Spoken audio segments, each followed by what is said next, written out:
Miss another bet. With the largest wagering menu, the mobile sports app features same-game parlays, early cash out, and live in-play wagering on all major sports. For more information, official... How we doing, everybody? Good to see the bricklayers there. Thank you for being here today. On a kind of a quiet day here in Vegas. No head coach announcement. I don't think one will be coming anytime really soon. But you never know. In the coaching carousel, you never know. Good to see the chat. Anything you want me to talk about, throw in the chat. We'll get rolling. Jeff Sherman from the Westgate on the moving lines. You only look ahead line. Rich. And Steve Weish from NFL Network. Always a great guest. Chance. Yours, just 25. Loving it, man. They're making my job tremendously easy to be out here with these young, talented players, man. I think we have a really good team. I'm super excited. I'm already loving this fan base. I think it's going to be a lot of fun. And now, here's JT the Brick. Out of the gate, JT, yes, I'm wearing a Rolling Stone shirt today.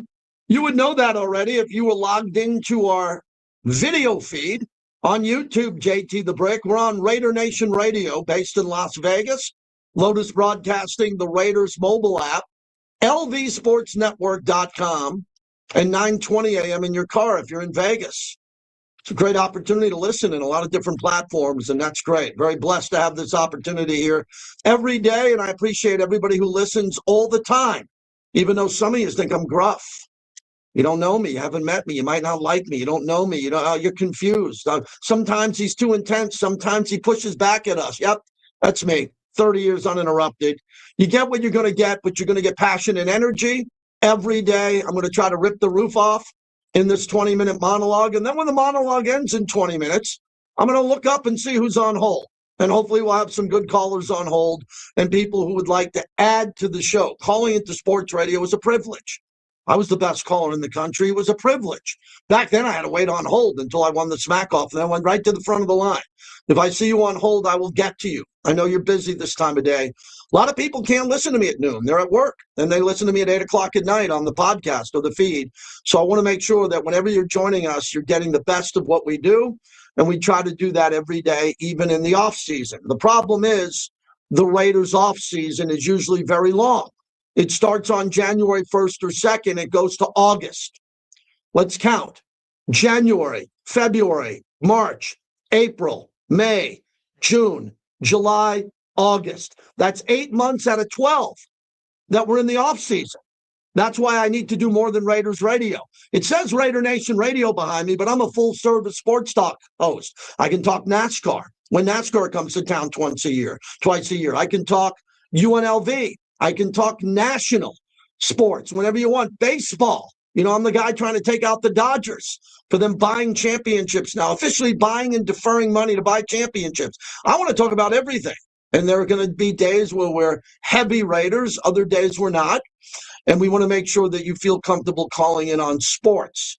Whatever sports you want to call in on, I'm prepared, ready to go. Like, I love the NBA. A lot of people don't like the NBA. They thought it was woke. I don't care what you think about your politics. I don't talk about mine. You have no idea who I vote for. You don't know anything. You think you might know, but you don't. And I don't want to talk about that. I want to talk about sports for 2 hours a day at a fast pace, adrenaline pace. And today is a slow day because it doesn't look like the Raiders are going to be getting anything done here very soon unless something really turns fast in regards to the candidates. And that's the focus of the monologue, brought to you by PTs. Say it with me, PTs. They fuel the monologue, 5 to 7, midnight to 2, the best happy hour in town. Twice. You get one for the late night industry people from midnight to 2. Just don't drink and drive. You get half price drinks. It's easy to take a ride share. And 5 to 7, some of you guys and gals sneaking home from work, maybe to play a hand or two, have a sneak, a little beverage. No better place than PTs to go do that. So I've been on the phone today talking to a lot of people coast to coast about where the Raiders are at here. And I've been telling you for weeks, you better be patient on this hire because it's not a great head coaching carousel class. But then technically there were some big names available. Mike Tomlin got fired, but he didn't. He resigned, but he might have got whacked. John Harbaugh got fired, actually. And Sean McDermott got fired. So all three of those coaches technically are available in this coaching hire. You'd have to trade for Mike Tomlin, and you could get Sean Payton last night. You could have got Sean Payton. He's a pretty good coach. I don't know why Sean Payton doesn't have a job yet around the NFL. I can't figure that out. Who doesn't want Sean Payton leading the culture of their team in training camp, doing 2 days and having the team ready to play and being on time and doing things? Oh, but we tried that with Pete Carroll, and how'd that work? So you can't float that by the Raider Nation? You can't float by Mike McCarthy? Mike McCarthy had a press conference about an hour ago where he cried like a baby. I mean, tears, real tears, crying down his face. My buddy said, turn it on. I turned it on NFL Network, and he was crying because he got the job he's wanted his whole life. The job he wanted his whole life was the Steelers, even though he won a Super Bowl with the Packers and coached the Cowboys. Mike McCarthy's a good hire. But we're living in a time now where people are calling guys over 60 retreads. No one calls me that, Clay, because I still go to nightclubs and go to dinners, and I'm out and I'm doing videos in places where some people can't go. Clay, you and I started in radio at Sports Fan. We are not retreads. We are industry pioneers still doing our job daily. Yes, in the city where we started it all from, yes. Right? So it's not like we're new to this town or new to this business. Not at all. All I want you to evaluate me on is my energy. Once you see me start slipping with the energy, then just call my boss. And we'll agree I'll be done. You'll never be able to do it. I bring my A game every day. But now it's getting a little bit tough because I'm getting mixed signals. Ooh, what is JT saying there? Clip it, put it on a website. JT said mixed signals. Well, what I'm saying is that the Raiders have a really tough decision to make. Do they go with the young buck, the young play caller who's never been a head coach before? Risky move. You don't know how they're going to command the building. You don't know how they're going to command a building that has a structure that is different than other teams. This is a different structure. Mark Davis taking over the team. His mom just passed away. God bless Mrs. Carol Davis, one of the most unique and greatest pioneers in NFL history. The wife of the Maverick, Al Davis. Mark takes over the team after the death of Mr. Davis, ends up moving the team to Vegas, which will go down in NFL history.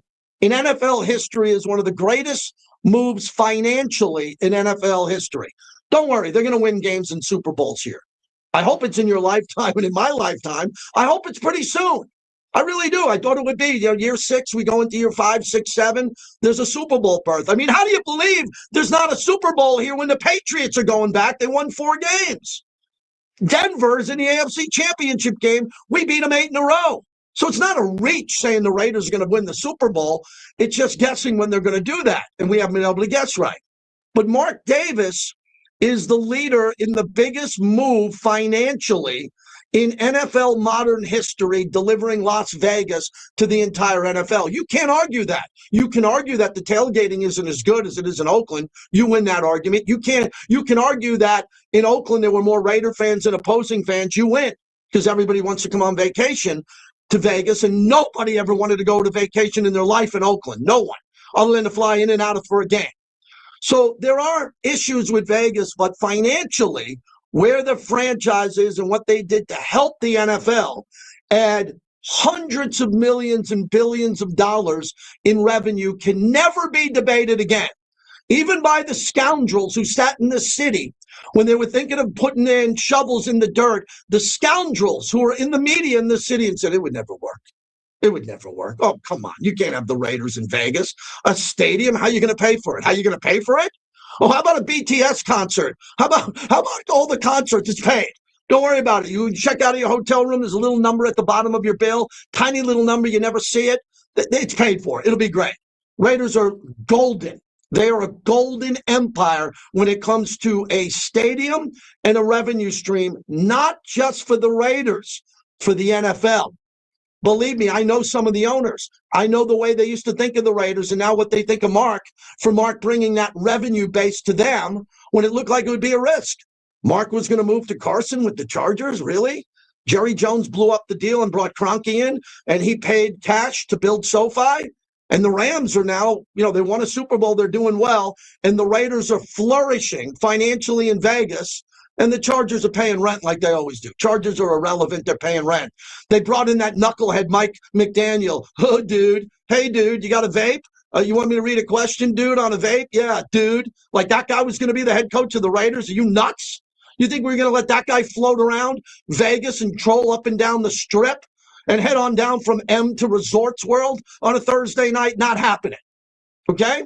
So now we come down to who's going to be the coach. We're no closer to knowing. There really are 2 to 3 options here.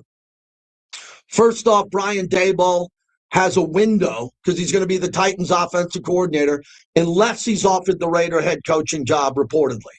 All right, so you got to put Brian Daboll in the same category that we put Mike McDaniel in a couple of days ago. Remember I told you I had to wait before I could trash Mike McDaniel? I had to wait because he could have been the head coach of the Raiders. Oh, hey, JT, how would you have handled that? Well, I would have handled it perfectly. I would have went in there and I would have said, hey, Coach JT, can't wait for you to win. I can't wait to work for you. I have opinions. I'm a talk show host. If I don't like the guy, I can work with him. That's not a problem. I've been working my whole life with people. You get along. I get along with everybody. That's it. So he's out. And I said, hallelujah, thank God. Brian Daboll's in a category where if the Raiders are left at the altar, Brian Daboll would be a decent hire because of his quarterback prowess with what most likely looks like Fernando Mendoza. So I'm gonna table that until it's official in Tennessee. So let's put him aside for a second. Then we go to Clint Kubiak, who's coaching. And a lot of people are like, why is he not in the building? All of this. Why isn't, do they have a lot of people, 2 people called me today and said, do you think that Brady has a handshake agreement with Kubiak where they've already agreed to terms? I'm like, you think I'm going to answer that question? I'd be tampering with the league. It doesn't work that way. There are rules. And Tom Brady dots every I, crosses every T. Here as an owner, it's different than a player or a consultant. He's actually an owner for the team, a broadcaster. Very complicated situation that Brady's in. Brady's in a complicated situation now because everybody is following him and tracking him, like wondering if he's on a yacht in Miami, if he's in Vegas. He's an adult. He knows what he's doing. He's got all the technology to be in every meeting. He's in a lot of them now face-to-face because he's done with Fox. Fox doesn't have a great, they don't have the Super Bowl, so Tom Brady's going to be fine. John Spytek reportedly is working 19 hours a day, maybe 20. So Spytek knows this is his window. After last year, the draft, what happened, Pete Carroll, all that, believe me, John Spytek is aware that he's got to thread the needle on this one, so he's working his ass off. That's confirmed. So you look at Kubiak. If you're going to get Kubiak, you got to wait till after the Super Bowl, which is not a problem. Super Bowl's in 12 days. Who cares about 12 more days? I have nothing going on in 12 days other than a trip to San Francisco and back. So we can wait on that. But the risk is if he doesn't want to be here and he changes his mind. A lot of people change their mind. I do it all the time. I change my mind all the time. So we don't know. That's not locked in. That's not a guarantee. And then it comes to Davis Webb, who was in the building and left the building. And a lot of times we talk about Al Davis. If he wanted you, he kept you in the building. They could have signed him. He could have been the guy. You would think that they didn't sign him and come to terms, most likely because they probably want to see this Kubiak thing play out. But if they went with Davis Webb last night or today or tomorrow, I'd be fine with it. It'd be a bold move. A 31-year-old, never called plays in an NFL game, never been a coordinator, never been a head coach. It'd be a big swing. You'd be taking a big risk because you'd be taking a guy with little to no experience in running a building and doing that. So that's where we stand. Could that Joe Brady today was announced in Buffalo? If Joe Brady was hired by the Raiders as head coach, I wouldn't have had a problem with that. The offensive coordinator at LSU with Joe Burrow and Josh Allen, that would have been a good pick for Mendoza. I wouldn't have had a problem with him. Why would you? But what I predicted 3 weeks ago is coming to light today. What I exactly predicted was now the Raiders in the media would get trashed for not having their guy, and that's not the truth. Yet, that's not the truth. So what's happening is this is called low-hanging fruit. The talented people that are not talented, but you think they're talented because they're on ESPN or they're wearing a hoodie on Fox Sports 1 acting like an idiot, or they're on a national radio show on ESPN wearing a cowboy hat. Everybody you think who's in the know is not in the know on the situation at all. They're all guessing. They have no sources. Even the housewives out there, there's a few housewives telling you their sources. They have none. They have no sources. Because unless they're having dinner with Tom Brady and are really tight with Tom Brady and Spytek and Brady aren't telling a radio show, a TV host, a podcaster, me who's been with the company for 28 years, they're not telling us nothing. So we got to sit here and guess. And sports radio is very good at guessing. That's why this medium was born. See, sports radio initially was born to give you scores and updates. Scores and updates. And then it gave you opinions. And then the opinions got loud and big. And then it became debating. Used to be, well, you had guys on the radio, maybe they don't get along, man. The two co-hosts don't get along. Oh, no, now they're paid on purpose not to get along. It's fake. We've now entered the age of fake debate on sports radio, where two hosts are not allowed to go into the studio and have the same opinion. The program director, who's never hosted a radio show in his life, luckily we got one here that hosts two and is really good. Most of these program directors are just telling their radio hosts to be idiots and just wear costumes and try to be funny. That you think those guys have sources? Are you nuts? So not a lot of people know what they're talking about here. I think I have an understanding of what's going on in the building from being in the building, but I'm not on the third floor in the back room in those private meetings with Brady, Spytek, Mark Davis, and the other minority owners. They're having those meetings, and they are trying to figure out who's going to lead the team into the future. What I'm sensing now is a lot of people are wondering if the Raiders are going to be run correctly. This is a unique situation, very unique, because the Davis family, a family-run NFL organization, is still run by the head of the family, Mark Davis. But Mark is giving more football power to the greatest football player to ever play. Better than Jim Brown, better than Joe Montana. His name's Tom Brady. Tom Brady was born in the Bay Area, played for the Patriots, won a Super Bowl in Tampa, but now he's tied with the Raiders, and he's in charge here. And everybody is scrutinizing his schedule from day to day. Where is he? Why isn't he in the building? Is he in the building or not? And that's the low-hanging fruit that you're starting to see now go out in the media. And some of the media, I'm okay with them saying, well, look, we're not exactly sure what the hierarchy looks like in the building. I can see that. I can understand that. Mark Davis there was just a press conference with John Spytek, basically told you him and Tom Brady are in charge of this. And Mark Davis put it in writing. They put it out in a press release that those two gentlemen are in charge of this. So I think we know the way it works. But Brady and Spytek are still young guys. They have lives outside the building. They have young families. And everybody's speculating, where are they every day? How much work are they putting in? They're putting in a lot of work. And maybe they have their guy already. They believe they have their guy and everything's going to run smooth. And if they don't get their guy, they have a backup plan.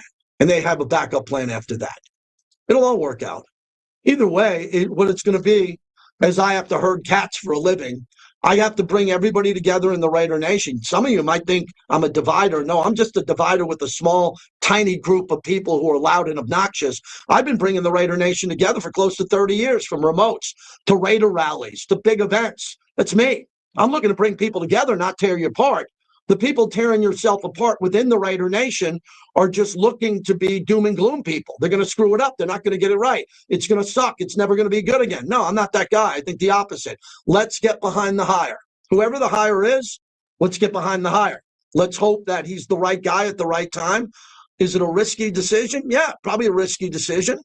Is it going to be a guaranteed slam dunk? No. Davis Webb is not a guaranteed slam dunk, and neither is Clint Kubiak. We have to now deal with personalities. How would it be if Clint Kubiak had the personality of Davis Webb? And you can kind of put them together. You can't do that. What would it be like if Clint Kubiak is the head coach and he learns on the job on how to deal with an entire building of football operations with everybody, but he has a pretty good lieutenant that he's been with in a while who's done that and might be older than him? That could be a good plan. How about Davis Webb? What I think is fascinating about Davis Webb is what happens if Davis Webb became the head coach and his coordinator was someone that Davis Webb used to play for and used to say, yes, sir, no, sir, to. But now the person he hires is 15 years older than him and reporting to Davis Webb. I think that'd be pretty cool. It'd be unique. It'd be a little bit different. When John Gruden got hired in 1998 and I was in the building, John Gruden didn't know how to run everything, but what he was great at was John Gruden was in his office longer than anybody I've ever seen still to this day. And John Gruden was just drawing up plays. All he was doing was figuring out plays and how to get guys open. And he was fortunate enough to have great players, legends, Tim Brown. You look at Jerry Rice, the players he had, bringing in legendary older players, Eric Allen, Rod Woodson. Look at the guys he brought in. Those guys been to some practices before. I've talked to Rod Woodson about the practices that he's had. Rod's been taking me on a deep dive all year long in the Lay in the Wood podcast. And Rod would tell me, before Rod went to practice, one of the greatest players of all time, before he went to practice, he ran track in the morning, lifted weights. He did workouts before he went to practice to do the workouts with the team. We need people like that, like Max Crosby in the building. Right, over the last couple of years, we've had some knuckleheads in the building that I think most everybody had the work ethic. But Christian Wilkins was a disaster. How much did we pay him? If that's still tied up, we got to make better personnel decisions. Better players make for a better coach. Great coaches have great players. Last year, we didn't have great players. So as I was talking to Clay before the show began, I said, if anybody starts spinning in the media that the Raiders' job isn't good, what do they mean by that? What isn't good about it? Living in Vegas, living at Southern Highlands, having the best restaurants and shows in the world, paying no state taxes. The weather's nearly perfect almost every day, other than the summer, where you're in air conditioning and the best new facility in football. Life's pretty good. You got Max Crosby, you got Brock Bowers, Aston Genty. You're going to get Fernando Mendoza. That's pretty good. What makes the Raider job possibly not good? The offensive line. Yeah, the offensive line's a problem, right, Clay? We've talked about this, that everybody's now going to the right low-hanging fruit where you can't put this O-line out there. You can't put this O-line out there. And I agree. You cannot put this O-line out there. You got to go shopping for new O-linemen, and I believe Spytech will fulfill that by bringing in multiple starting offensive linemen to at least clean up the mess that was last year. Yeah, and it wouldn't be such an issue if it wasn't the same offensive line that was in 2024 and underperformed. They went with the same group of personnel in 2025 and it ran right into the iceberg. So understanding that can be fixed because that's just a personnel issue. You're going to have to spend money for that. The Bears did that, and in 1 year's time, they turned things around. It was the Bears. The Bears gave you the whole mold. You don't even have to get the same guy. You just got to do what the Bears did. The Bears gave you the exact, just go get the Bears, get the printout from their copy machine. How'd they go hunt down two starting offensive linemen, a guard or a tackle, a center or a tackle, a center or a guard? Just go ahead and do that. But you can't look at that talent again this August and say this is good enough to go out there. You cannot go into the season and say Caillou Blue Kelly and Darian Porter are enough to play in the AFC West. With Mike McDaniel and Jim Harbaugh? With Andy Reid? Are you kidding me? Sean Payton would laugh. Matter of fact, Sean's talking crap. Here's Sean Payton. Ready? Listen to this. He's talking crap because now this is great. A lot of times in the world, wink, wink, you want to distract from the real problem. So Sean Payton did an awful job coaching in the AFC Championship game. He didn't take the 3 points. So he's getting barbecued in Denver and around the country for not doing a good job as a coach. So he wants to distract from that. So he took a veiled shot at the Raider Nation. Well, it'd be a pain in the ass for him. So they asked him what would happen if Davis Webb took the Raiders job. It would be a pain in the ass for him. Sean Payton is an enemy of the Raider Nation. He is an enemy of the Raider Nation. He talks crap behind our back. He doesn't like the Raiders. He doesn't respect the Raiders. He respected Al Davis back in the day. Sean Payton is an enemy of the Raiders. Jim Harbaugh's first ever coaching job was with who? The Raiders. Right there. He's not an enemy of the Raiders. Jim Harbaugh had a lot of respect for Pete Carroll, even though they didn't get along. He respected the hell out of him. And Jim Harbaugh, you ever see his quotes about Al Davis? Jim Harbaugh, Mark Davis, Jim Harbaugh have a fine relationship. And then Andy Reid spoke at John Madden's, a life-ending event at the Coliseum. So Andy Reid has a lot of respect for the Raiders. When he beats the Raiders, Andy Reid says, great job over there, great team. He has a lot of respect for Max Crosby. Sean Payton does not. Sean Payton's public enemy number one. And I'll look into the camera and say it again. Sean Payton will not win and not go back. He's not going to the Super Bowl with that team. And he's taking shots at us already if we end up getting Davis Webb. It's good. You know why Sean did that? To distract by not kicking a field goal. So he's trying to be a wise ass before he gets on a boat with Kenny Chesney and goes out and drinks a couple of cases of beer. But I caught that today. And I said, oh, I know exactly what he's doing. Look away from my bad coaching job where I didn't take the 3 and won the AFC. Let's take a shot there. Okay. That's the monologue. I told you 24 minutes, 25 minutes. Open lines for you if you want to get through, 702-365-9200. Are the Raiders going to have to wait till after the Super Bowl? If I had a guess today, I'd say yes. If not, it's because something deteriorates with Clint Kubiak. They don't think they can get him, and they go get Davis Webb. And if that doesn't happen, you better believe that I think Sean McDermott would be perfect. If things go sideways, McDermott's out there, and you can flash the bat light, the Raider light, and get him. You're going to have to pay him, and you're paying a lot of guys a lot of money, but the money isn't a problem, and he could really be good too. So relax, Raider Nation. There's a lot of good happening behind the scenes. Here's Chris in West Oakland. Hello, Chris. Yeah, also on Sean Payton. I think people forget this snake actually was in 2006 or 7 had accepted the Raider job. We're 3 hours before the press conference to announce his hiring when he backed out of the job, literally, I believe, on the tarmac at the Oakland airport. So there's a little bit of history with the Raiders and Sean Payton, and it's not surprising me one bit that he's bad-mouthing them. What you said too, JT, I kind of agree with you now. If they really wanted Davis Webb, who was their first choice, I'm not saying maybe they don't come back to him. I don't believe they would have let him leave the building. I think the fact that we've gotten this deep into it, it's pretty obvious they're looking at Clint Kubiak is their choice. That would at least be my guess. If we ended up with Davis Webb, wouldn't necessarily have a problem with that. John Madden was 32 years old and never been a coordinator. Raiders had a lot of success. You go back to guys like Bill Cowher, John McVay, Mike Tomlin. There's been a whole lot of guys that have never been coordinators that were hired at a very young age that have gone on to be great Super Bowl winning head coaches. So at the end of the day, if the Raiders did have to circle back to Webb, I think they could do a lot worse. But I'm kind of leaning towards Kubiak, although I was actually just over at Big D's house and looking forward to your trip next week, man.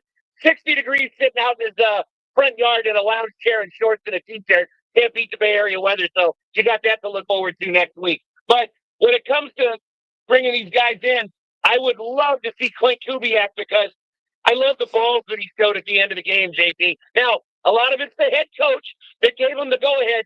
They didn't sit on the ball. They didn't run it 3 times into the pile, as we love to say, and then punt and hope. He put the games on the shoulders of his quarterback. They came out throwing deep in their own territory. And yeah, the Rams got the ball back, but by the time they did, there wasn't enough time to do anything with it.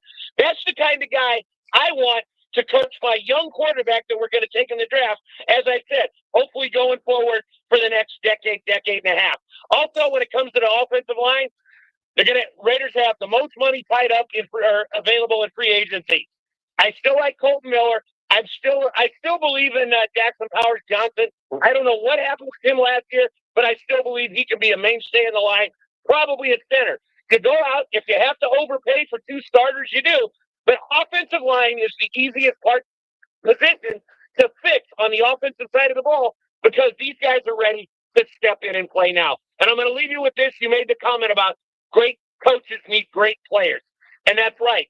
More important than a coach, not more important than a head coach, but just as important, it's time the talent evaluator, whether it be Spytek, Brady, somebody else, this team's got to go out and find hidden gems in the 2nd, 3rd, 4th rounder. We need talented players ready to step in and play and make a difference, like Dre Greenlaw in the 6th round.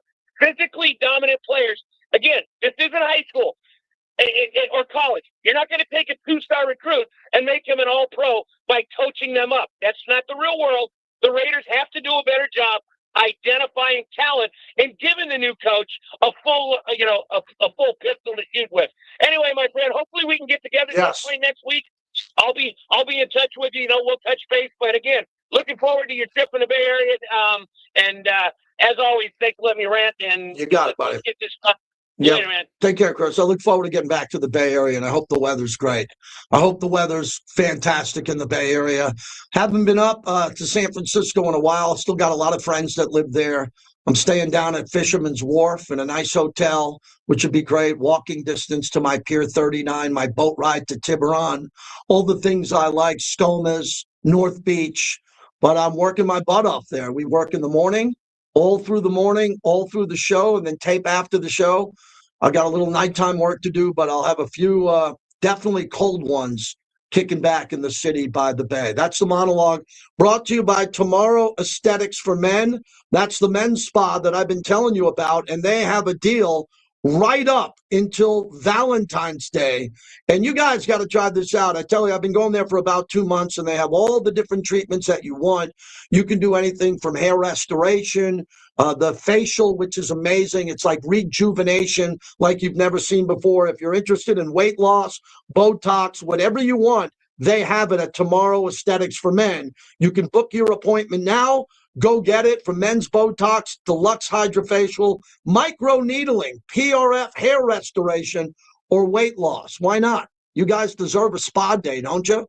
You spend a lot to send your wife or significant other on one. Go try Tomorrow Aesthetics for Men, proud partner of our show and leading us up to the Super Bowl. All right, Chris in West Oakland started us off. Nobody else available today? From Richmond to Oakland to Fort Lauderdale to Michigan to London. We're everywhere. Sound off like you got a pair. 702-365-9200. We'll go out to the Westgate in about 15 minutes. Jeff Sherman will give you some Super Bowl odds. You might want to bet the game early. Wake up with the morning tailgate. My son just told me the chat don't like the Pats. The chat don't like the Pats. Yeah, we got 360 YouTubes there, but we got 718 total. So that means more people are not on YouTube who should be subscribing to our YouTube channel. So if you're on X or anybody else, just hit the link in the bio there and hit subscribe. Got to get to 10,000. We're almost there. Let's go. Let's get to 10, and then we'll start multiplying. Yeah, we'll start multiplying. I do have some cigars, Juan, ready to go. F the Pats. Boo New England. Go Sea Chickens. The Hawks. Yeah, I'd like Seattle to win this game by 30. I'd like them to win by 30. It is now. Raise the bottle at your next tailgate. If New England wins the Super Bowl, it's going to be hard to say they're not the greatest NFL franchise ever. It's going to be hard. Clearly passing if they win this with Drake May. Clearly passing the Cowboys, the 49ers, the Packers, all the Raiders, all the Super Bowl teams. We the Patriots got to go down. You cannot argue the Patriots anymore if they win this one. They win this one. And as much as I think, Tommy, it's been a candy cake route to the Super Bowl, they're winning their games. That last game was no candy cake in a snowstorm. Back. Aaron is waiting for Kubiak. Waiting is the hardest part. Look at behavioral health, aired in cooperation. 49er fans are welcome. They're welcome into this show. We welcome the Niner Empire. Carousel. We want to grow this thing. We welcome in other fans. Clients. Big D don't trust the weight. Neither do I, Big D. I don't trust waiting either, man. I don't trust waiting. I'll admit that with you, Big D, all day. I don't trust the wait either, man. I'm hoping the wait turns out, but I don't trust it. I'd like to interview Mendoza if he's there. I would like to. Make sure you drive off in the truck you always wanted at the price you deserve. Finley Toyota, Nevada's #1 selling dealership at the Valley Auto Mall in Henderson. I think Here's the city's to reach Hawaii's favorite foods. thought at least be able to get started. Like 2,600. Times coaches. Yeah, okay, I just wanted to go. We take the night at the takeout counter. Zippy's meat sauce is thick and hearty with its signature slightly sweet, savory flavor. Loved across Hawaii, and the garlic bread is grilled to perfection. Zippy's, home of Hawaii comfort food. Now with 3 locations, Royal Crossing, Wallaby Way, and Southeastern in Henderson. Nothing I hate in the car business more than a bunch of damn liars. That's why I created GiveMeTheVin.com. Go to Give Me the VIN, put in your license plate number, we'll buy your car. We do what we say we're going to do when we say we're going to do it without a bunch of games. We come to you with a check or pay off your debt. We're going to be on VSiN Sports Gambling Radio today. VSiN. A little bit later on today with Mitch Moss and Paulie Howard talking about coaching carousel. Download chance. It streams and podcasts all the shows. LV Sports Network. Don't be. Everybody who's all worried about this Spotify thing, whether us not being on Spotify, give me a break, man. That's why I built this thing, man. You know, we put this thing together so we wouldn't have to count on Spotify.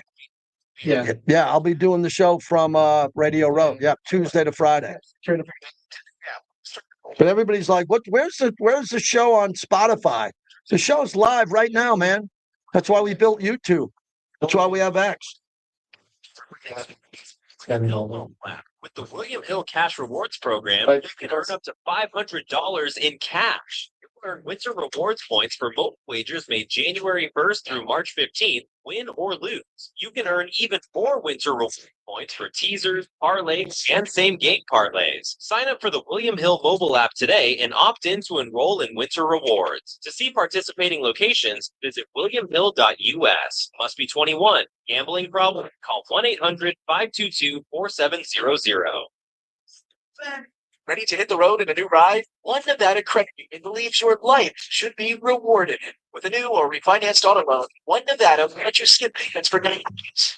You can drive now and pay later. And Yeah, blame Spotify, Clay. We don't have a coach because of Spotify. That's what they're saying in the chat. Glad when all that gets resolved. check out the benefits of Yes, Shop Talk meeting you at Starbucks. Yeah, I remember that. Good to meet you at the new Starbucks over in Summerlin, next to the new Whole Foods. Maybe the biggest and most expensive Whole Foods Starbucks combo in the world. Perhaps listen on 100.9 FM. So spin around the dial. Let's know we've got you covered for the game and even the pregame. So enjoy the game, enjoy Las Vegas, and thanks for listening. Welcome back to the JT the Brick Show. Brought to you by Modelo Especial, the new #1 beer in the U.S.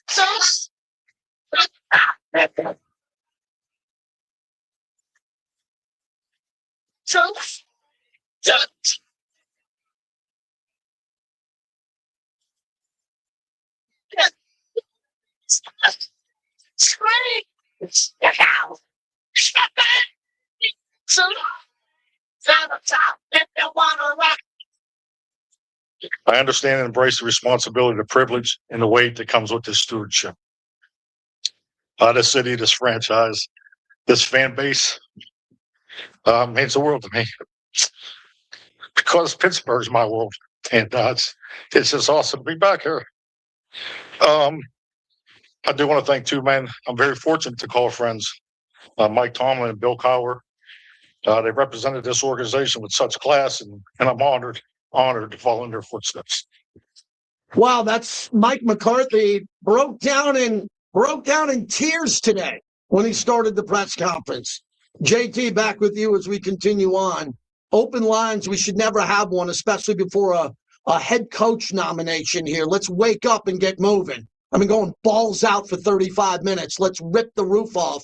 Here's your topic today, if you need it spoon-fed, which you shouldn't. The topic is simple. Who do you want as coach if you don't get Kubiak or Webb? That's the topic. If Kubiak says no to stay with the Seahawks and you don't want Webb because he's never had the experience, who do you want? Okay, we have to have a contingency plan. I don't think we need one. I think we're going to get Kubiak and/or Webb. I think one of those two guys are going to be introduced, just like you do, because who else? But we got to do the contingency plan here. If those two gentlemen, for whatever reason, don't take the job, who do you want? Who's your third choice? Pete Carroll was the second choice. Right? Pete Carroll was the second choice to Ben Johnson. Sometimes you could take the 6th or 7th choice and he could turn out to be legendary. 702-365-9200. It could be Brian Daboll. Brian Daboll signing with the Titans with the contingency if he gets a head coaching job similar to Mike McDaniel. And then the other issue becomes, could it be Sean McDermott? And I'm telling you, if it is Sean McDermott, and I don't think it's going to be because I haven't heard a peep out of that, could it be Cliff Kingsbury? Would Cliff Kingsbury be a good fallback? Could Cliff Kingsbury be the offensive coordinator we dreamed of with Davis Webb being the head coach, even though Davis Webb worked for Cliff Kingsbury? I mean, it's a wild world, man. Wild world. Hardcore Raider says, bring back Gruden. Time to finish what we started. Raider Nation for life. I'm a Gruden guy. I think Coach Gruden, as the NFL is still playing games with him, the NFL on appeal, the NFL is still playing games with Coach Gruden. Still playing games. Man, when he wins that lawsuit, I might be gone for a couple of days. I might be on a yacht with Gruden somewhere after all the heavy lifting I've done to support him in this plight against the NFL. I might get rewarded with a yacht trip to Croatia with the amount of money he's going to get. But I think I've said from day one sitting here, I told you right here, I think for me the best choice would be Kubiak. He checks every box. His dad being the coach, growing up with Elway, the coaching tree that he's been under, the plays that he's called, the success that he's had. I'm great with Kubiak. I also like the idea of Davis Webb. And don't make me choose because I talk to these guys, so I don't want to be on record here saying I like a guy better than the other. I never met either one of them. I always tell you, if you know me and met me, a lot of you's had, I judge you, you judge me on how we come together when we meet for the first time. When we meet, we'll see which guy you like better. But I like the 1 and 1A plan. I think it's really solid now. I think it's really solid. Kubiak 1, Webb 1A. If it ends up being Webb, I think Raider Nation will gravitate to him.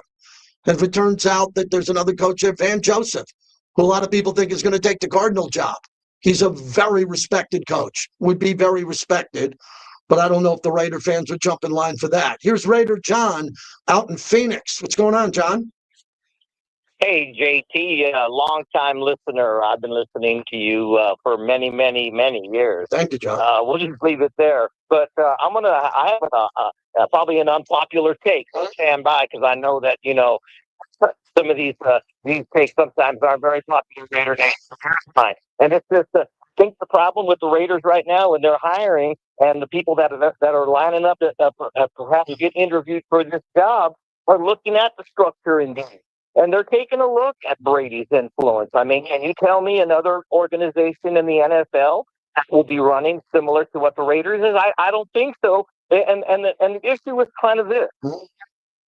I know Tom Brady and all that he did on the football field. And I know that when he dresses in silver and black on the sidelines, people look at Tom Brady and will always look at Tom Brady as a New England Patriot and the winner of all of these Super Bowls, no matter what he does. No matter if he falls flat on his face doing this job, he will always be Tom Brady. That's not the case with John Lynch. When John Lynch went from the playing field to the front office, he wasn't. I mean, John Lynch was saying, I'm dedicated to this, and I'm going to give 24/7 at it. And the same thing, I think Matt Ryan, I think we'll probably see the same thing from him. And there's other examples, but what I'm saying is, this is a very unique situation that we're looking at right here, people. Let's not kid ourselves. And so if I'm a coach, especially a young coach like the Webb that we're talking about, this guy who's, he's at his infancy as a coach. I mean, why wouldn't he take a look at this and say, well, Vitek and Brady are really kind of tight, That's why I believe Minter would have been the number one guy. I believe if the Ravens hadn't unexpectedly let him go, I believe Minter would have been the guy. Why? Because you would have had a connection of trust between all three of them. So let me jump in for a second because we got a guest and you make a very good point. Your point is being battered back and forth on the web about the structure of the Raiders. Let me just say this on the record in 3, 2, and 1. If you don't want to work for Tom Brady and are not comfortable, do not come to Las Vegas and consider being the coach of the Raiders. Get out. Get out. I'll say it again so it's clean when my son clips it. If you don't want to work for Tom Brady in the Las Vegas Raiders structure going forward, do not come out here for an interview. Do not look at the job. You will have to be tied directly to Tom Brady, the greatest quarterback of all time, and the organization going forward. If you are not interested in that and are not comfortable with that, then don't waste our time in Raider Nation and come out here. Okay? That's a deal breaker. You will be influenced and you will answer to Tom Brady at different points in your tenureship as the head coach. If you can't handle that, then you can't handle this job. I don't think it's tough to handle having Tom Brady in the building, the greatest player of all time, trying to help the organization get to somewhere where they couldn't get. I don't think that's a problem. 702-365-9200, brought to you by Mike and the team at La Casa Cigars. You all need cigars for the Super Bowl, everybody. You got to have them. You got to have them for your friends. If you're going out, you need a couple of cigars. Mike's got this massive humidor. When you walk right into the left, he's got a VIP room in the back where I have a locker, big TVs. But the most important thing that Mike has is a brand new outdoor patio. You won't believe it. We'll get to that. We'll thank everyone at La Casa Cigars. Jeff Sherman will join us next on the moving odds and where the money is early on the Super Bowl. I think you might want to bet it now. I think the line's going to move bigger for Seattle. I could be wrong. I'm going to ask Jeff Sherman that next as we continue on the flagship of the Silver and Black. Chase, boys, showing us here. I think the Raiders fan first Buffalo Bill and be like, that's what we want to miss. We were once upon a time really I'm very mellow. I'm the voice of reason today. I'm telling Raider Nation not to panic. Not to panic. Relax. You know, I don't make a lot of predictions when it comes to the Raiders. It doesn't benefit me. It doesn't benefit me. You know, I like to do things in my life that benefit me. You know, I'm not going to sit here and put my neck on the line for a coach who might not get the job. Why would I? I don't get paid to guess who's going to be the coach. Gruden is not overrated and he's not past his prime. Gruden is not overrated and he's not past his prime. Gruden was winning here when they took him out. He was winning here when they took him out. Let's not forget that. Gambler. It's JT for the local 872, proud partners of Raider Nation Radio, led by Tommy White, building the city on time and on budget. Go to local 872.com to find out about apprenticeships, career paths, all the public work zones, and the schedules that are happening here in our valley. I'm proud to be associated with the 872, proud partners of my show and Raider Nation Radio. When you need legal advice, you need the brothers. You need the Castaverde law firm. Yeah, you can call Jeff early here, Clay, and then just don't give me a rejoin. Just come right back to me. Reach out to the Castaverde law firm. Let their family fight for yours. Hey, Vegas, it's Clay Baker with Zero Res. Hey, look around. Is your home game day ready or what? Hey, you know who I'm talking about. I'm pointing at you. You know, before the big matchup on February 8th, you got to call in Team Zero Res so they can make your space the ultimate hosting zone. From muddy carpets and floors that have lost their shine, or couch cushions that definitely need a refresh, you know, Zero Res can tackle all that and make sure it's spotless for all the action. But you know, we've talked about your carpet being the largest air filter in your home. 40 pounds of dirt, dust, and pollen will be absorbed in just a year's time, and you want to invite people over, friends, family, loved ones, to sit in that musty air. It will be the last time you're asked to host a viewing party, I'll just tell you that. Let Zero Res be your game day MVP and get your home game day ready. Mention the Clay Baker special. You'll save 57 cents. All right, we're open at 1 o'clock, right? Yeah. Receive free tile cleaning of up to 100 square feet. Call 702-840-3333 or go online at ZeroResLasVegas.com. Spelled the same forward or backwards, Zero Res is the right way to clean. Minimum supply. Remy Martin is the official coach. I want to throw to that pitch with Gannon weekend. Any of your team's victories. Right with Remy Martin. Wait it. At 17. All right, it's a good time. I'll put you on hold. We come back in 30. Big here with Stefano's Meat and Mediterranean Grill. Summerlin, it's official. Stefano's is now open on Lake Mead in Buffalo. Come enjoy our beautiful dining room. We added the lovely Alex Eshelman for 105, I believe. She's a fan favorite with the bricklayers. Alex Eshelman. Our salad dressings and marinades are made with no seed oils. And our mushroom fries are cooked in 100% avocado oil. The new Stefano's in Summerlin is now open. Come taste what everyone's talking about. Stefano's, real food, real fast, real healthy. Welcome back to the JT the Brick Show, brought to you by M Resorts Spa Casino, the official hotel of the Las Vegas Raiders.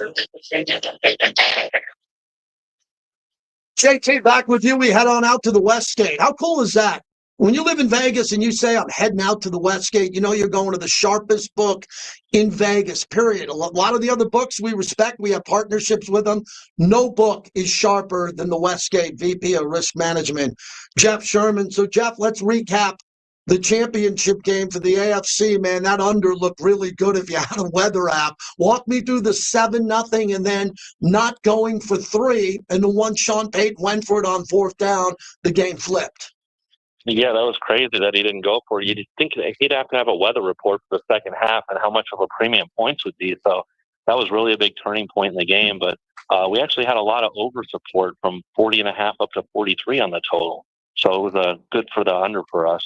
Yeah, did you see in that game in the second half, because he clearly was going to go under, don't doubt it, halfway through the third, when the snow started going sideways there, both teams got really, really conservative, but still at the end of the game, there was a chance. There was a chance before Stidham threw that interception and Gonzalez picked it off.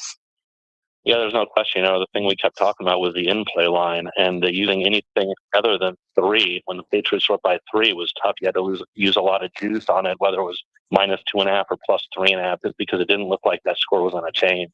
All right, Jeff Sherman is our guest over at the Westgate. Tell us about the NFC Championship, 4th and 4.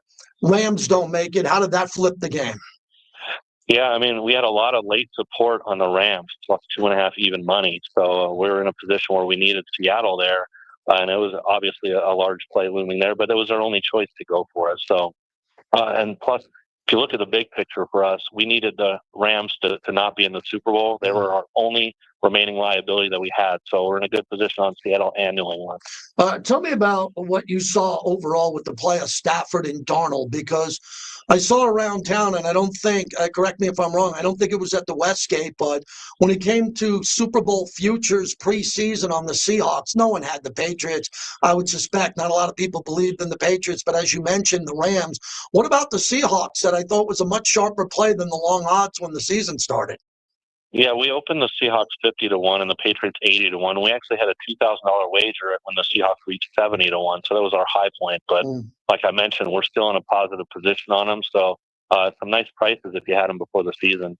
Okay, tell me where you set the Super Bowl right after the championship games and where the money been coming in so far. What side? Yeah, we opened Seattle as a 4-point favorite, and there was a little bit higher elsewhere, so we took quite a bit of money, -4, to get us to 4.5. Opened the total 46.5. Saw some sharp money on the under. So we're sitting currently Seattle -4.5 and 46. When do you put up the props? When does all that go down? I know that's what you guys are famous for. Yeah, we're in the war room right now working on them all day today to tomorrow. So they'll be up tomorrow night at 7 p.m.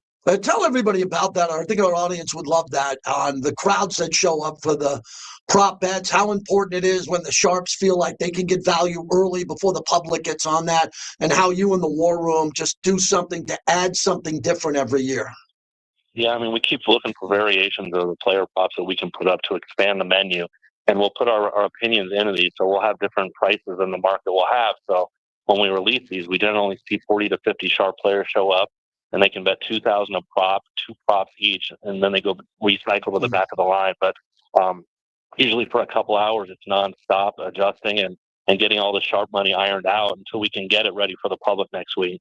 Jeff Sherman, I watched the Lakers last night and Luka and LeBron, and I was watching LeBron more than Luka. Luka put up big numbers, but I couldn't believe the cardio and the ability of LeBron. Has the line moved on the Lakers overall for NBA title in the West here? Where's the money coming in on the Lakers, who look real good to me as of late?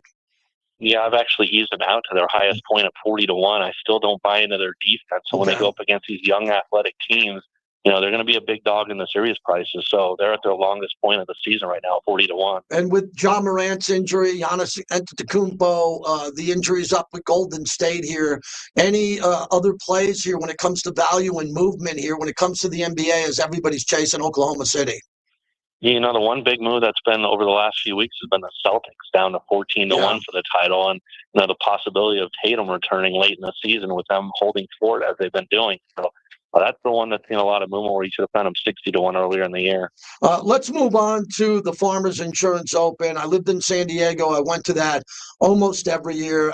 When the weather cooperates, and I just talked to a buddy of mine in Encinitas, the area, says it's ripping. It's like Maui. How that changes the ability for a lowest score when the weather, because sometimes, as you know, at the Farmers, it could be raining sideways and cold here. It looks like the weather is going to cooperate, and Scotty Scheffler's coming off a win.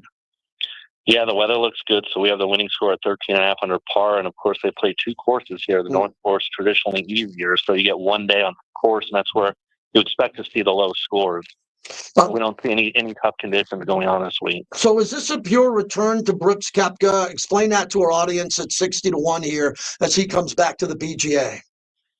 Yeah, if you look at him back when he was on the PGA Tour, he wasn't one that excelled unless it was a major. So didn't get too much support in the non-major tournaments, so felt like starting him at 60 in relation to these other golfers. And he's seeing modest support right now. So, he's won the Waste Management before in a couple weeks at the Super Bowl, and he'll be playing there. He'll have less odds in that event than this week. And Shopley, who's from there, 14-1, is he the heavy favorite? Yeah, 14-1 favorite Xander with Oberg 18-1, and then everyone else 20-1 or higher. So it's fair pricing on the favorites at the top. Oh, wow. And Jeff, last one, 2027 Super Bowl winner. Wow, I just saw this on your timeline at Golf Odds here. Rams, Seattle, Buffalo 10-1, 49ers 12-1. You got a bunch of teams at 14-1. What have you noticed quickly here? Anybody taking a look at that early and pouncing? Well, what we noticed is parity with the favorites starting in double digits, 10-1, like you mentioned, Rams and Seahawks and Bills. And early action's been on the Patriots, and we took some Broncos money at 20-1. So it's starting to show up already. Raiders at 100-1. Yeah, 100-1, but we always have liability on the Raiders. So we're expecting to see that again this year. Thank you, Jeff. You're the best. We'll see you over at the Westgate throughout the Super Bowl week. And the props coming out Thursday night. It's a big night for you. Thanks for the time. Yeah, Wednesday night for the props. Thank you. You got it. There he is, Jeff Sherman. Wednesday night, everybody in Vegas, head on down. It's a good party to see him, and they're putting it out there. This guy barely has time to breathe, Clay.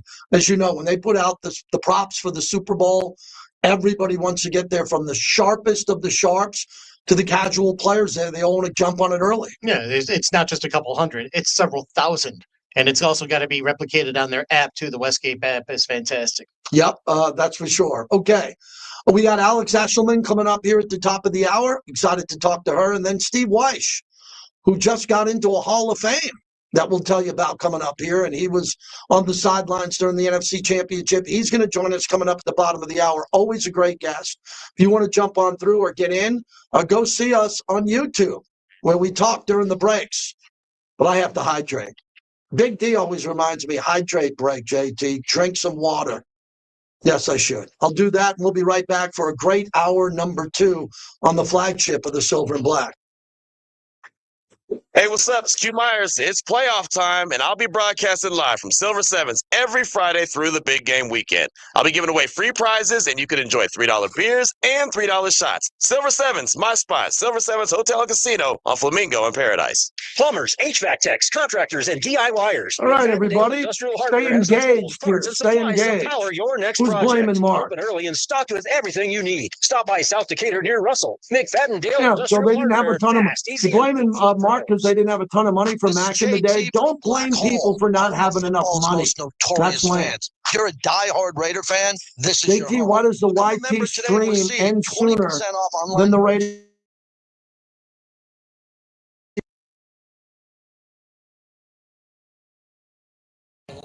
Yeah, I don't want to do a 2-hour stream every day. Leave everybody wanting a little bit more. Some days, if I have a guest later in the show, I'll keep it going.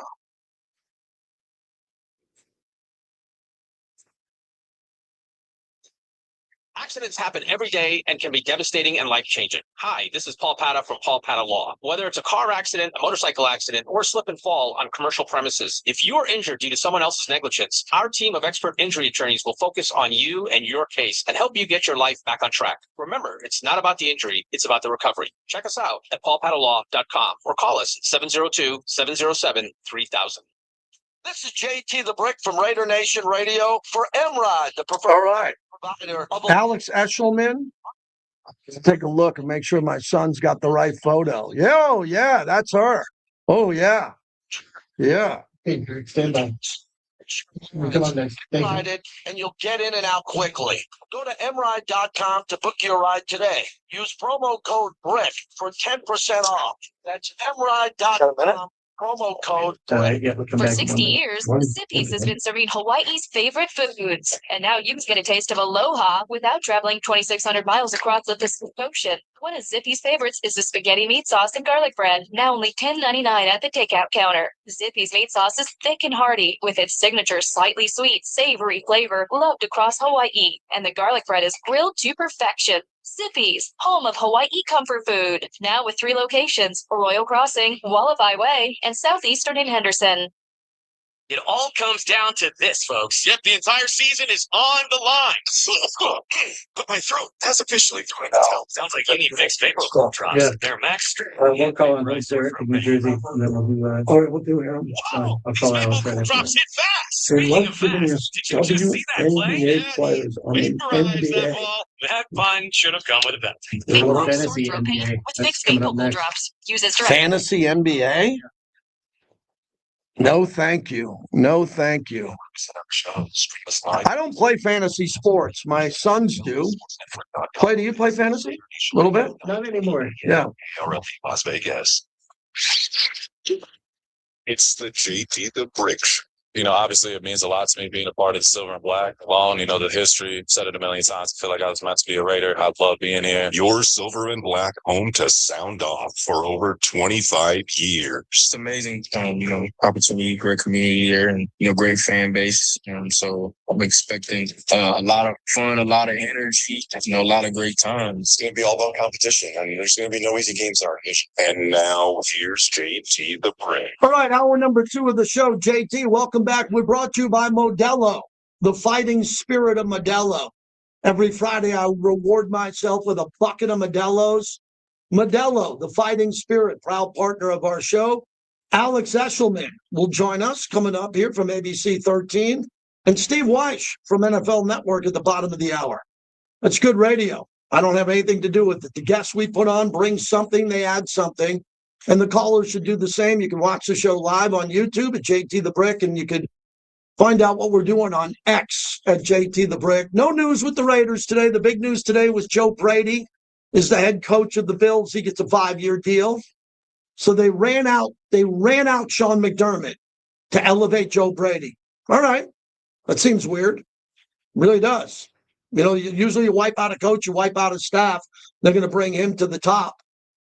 He could have been good. Joe Brady could have been the head coach of the Raiders. I would have had no problem with that. Young offensive mind, having an opportunity to be there. I wouldn't have had a problem with Joe Brady. I don't have a problem with Davis Webb. I like Clint Kubiak the most. Don't know if he's going to get the job. I think the Raiders know what they're doing. They have contingency plans, and they'll act accordingly. But it's a little bit more complicated this year because the coach possibly we want the most is still coaching. He's still coaching for the Super Bowl. And he might want to stay in Seattle. We don't know. Remember, they have an owner in Seattle, the sister of Paul Allen, who's got billions, like multiple billions with a B. So she can go right up to him and say, I'm going to give you $4 million more to stay as the OC. I'm going to give you Chip Kelly money to stay. Not Clint Kubiak money. I'm going to give you Chip Kelly money to stay. That could happen. And if it does, the Raiders will have to go to their backup pick, or maybe their 3rd or 4th pick.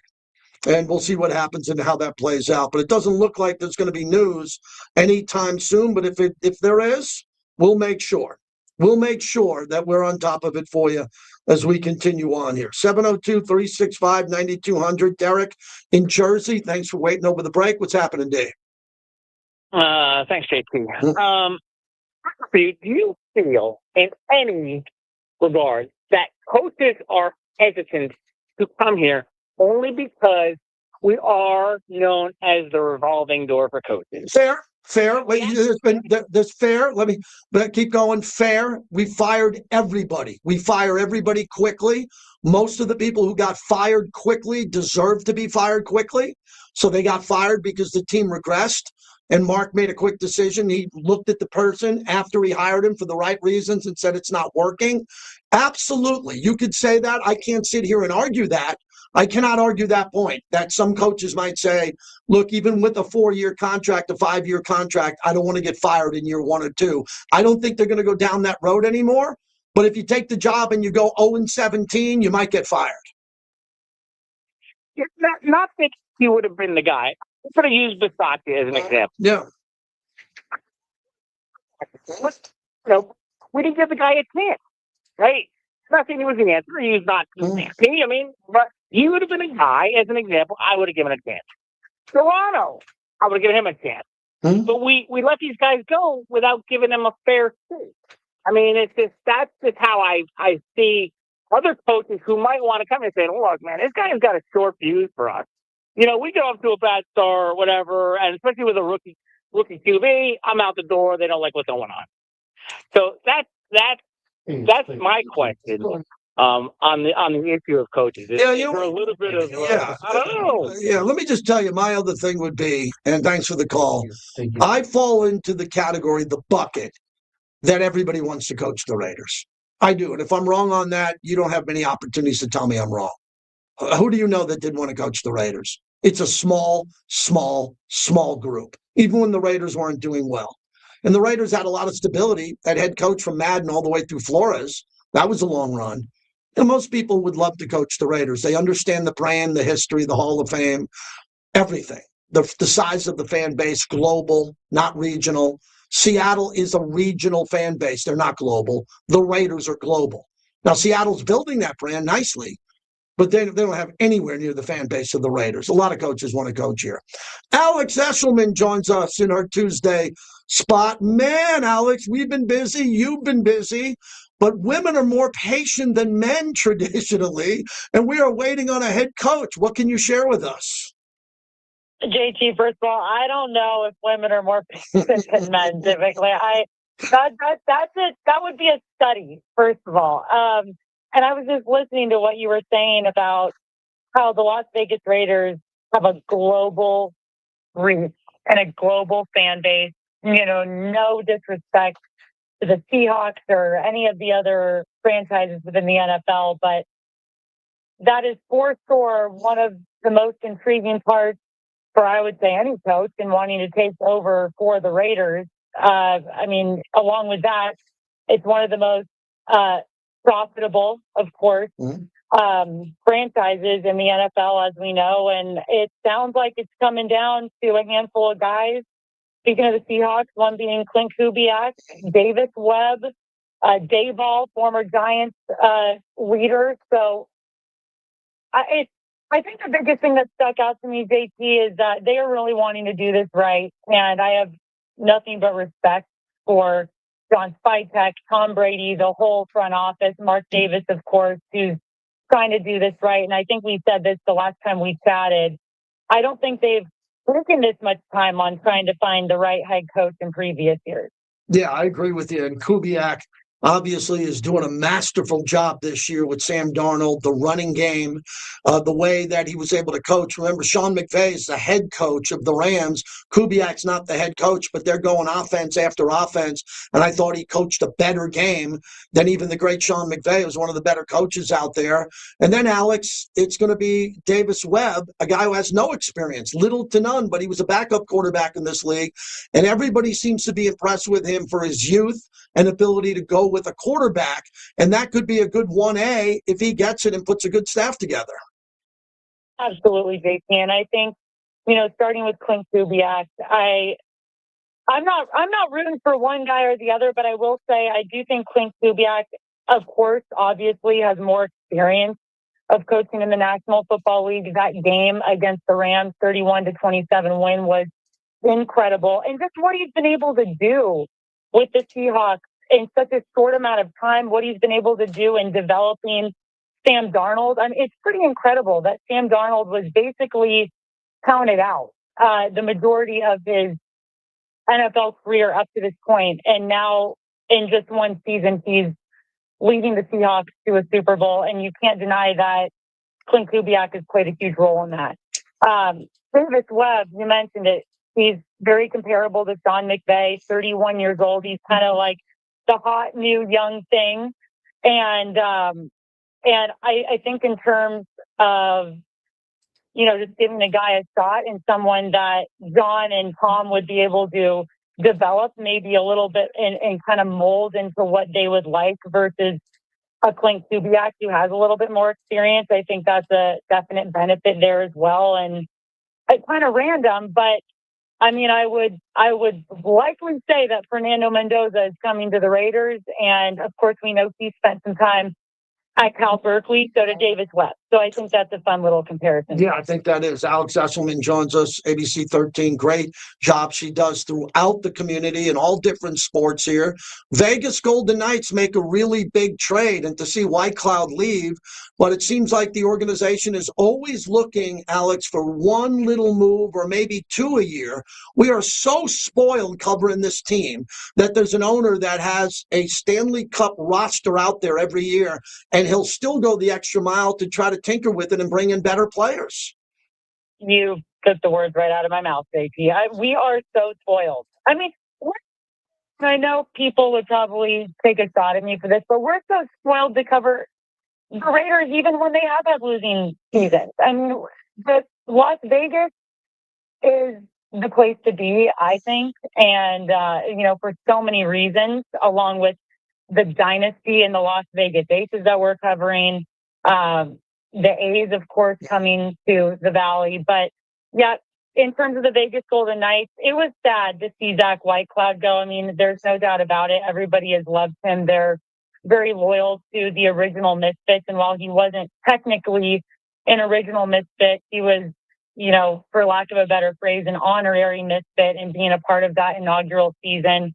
But with that being said, there's no doubt about it. The front office, the Vegas Golden Knights, they know how to win. They know what they're doing. And when you look at the numbers, when you look at the stats, Rasmus Anderson is 100% a win.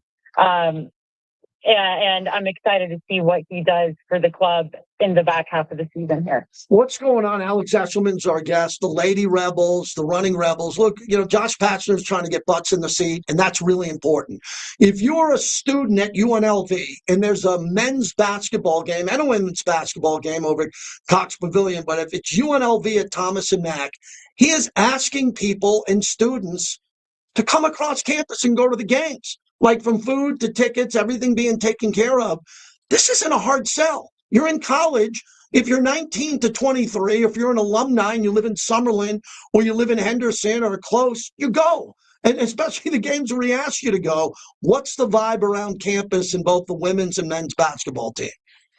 Oh, gosh, it's a great question, JT. And it's tough because we've talked about this so many times, but I'm such a fan of Josh Pachner, and I mean, all partial bias in there being that we're both U of A Wildcats, and he was, of course, a basketball player before my time, and I was a cheerleader, so I was able, I've always been supportive of at least, U of A basketball, and so to see him take over this program, I've been rooting for him, and listen, they're not having the worst season on planet Earth. They're not, and so, yes, should the Running Rebels be in the top three within the conference every single year? Yes, because of just the prestige and the history of the program. But like I said, they're not having the worst season. They had a big win recently over Utah State on the road, first time in 10 years. That's something to be excited about. We beat Boise at home. That's something to be excited about. So I feel for them, but I do think, unfortunately, for the Running Rebels, that program's just been, it hasn't lived up to what it has in the past for quite some time. I also think it's difficult with UNLV. There's so many great things about it, but it is largely a commuter school. Mm-hmm. And so, to your point, I mean, yes, the great thing about Vegas is everything is close. It's no more than 30 minutes of each other. But in terms of having that that on-campus vibe where people can just walk on over to the game. I know that they can get more students in the seats, but I do think that makes it a little more difficult. Same with the Lady Rebels. Go on out to their games. I mean, they're always doing well in recent years. Wendy LaRock, how could you not root for her? She's a Vegas born and raised, just great. So I think but when it comes to the Running Rebels, JT, I think it's just keep winning, guys. Keep winning. Alex Etzelman, last one on UFC. Dana White wanted to have a big card for the debut on Paramount Plus. That was very important. I know you covered it. There's a UFC female fighter you did a profile on. Just a great event. The main event became a very good fight that people are still talking about. Give some takeaways from your coverage. First of all, Tracy, I went to that fight. It was unbelievable. Patty's walkout was definitely my favorite part of the night, even though, of course, he didn't end up winning the thing. But T-Mobile, I just have to give hats off to UFC and T-Mobile. That arena, the atmosphere, there's really not a bad seat in the house. It's very intimate. They just do such an incredible job there. But to your point, Gigi Canuto, just did an interview with her. She's kind of a rising star within the fighting world and within the MMA world. She is in the top feeder league, the LFA, to the UFC. She's hoping to get a call from the UFC this year. She's 7-1 as a professional. Really incredible story. Came over from Brazil at age 14 years old to live in Vegas, focus on her career, and kind of create a better life for both she and her family. So, she's got an incredible story. We got that on KTNV.com if you want to watch it, and on my connected to my name as well on my social platforms. But again, we talk about it's ad nauseum, but Vegas is everything. Yep. And the athletes that come out of here and are developed here are pretty amazing. All right, you be well. I'm sure you're going to be covering. I'll see you over in the building over by the Raiders when they announce a head coach. That'll be a pretty big press conference, huh? Any minute now, JT. I'm staying on my toes. I know we all are. Thank you for having me. You got it. There she is, Alex Eshelman. Give her a follow. It's fantastic. One of our insiders here, and it's great that she found time to find some availability today. That's great. Thank you a lot, very much, Alex. And she covers everything. When you're in Vegas, Clay, when we got here in 96, when did you get here, Clay? Did you get here before that? Yeah, 97. 97. So I got here in 96. You got 97. We realized early that boxing was our connection. Yeah, that was your pro sport. That was our pro sport, and they let us go. Like, I don't get invited to UFC. Like, someone forgot me on the credential list. Hey, I'm a boxing guy. I'd like to go to UFC. Yeah. Someone forgot me over there at UFC, and we talk about it. We are big pro Dana White guys.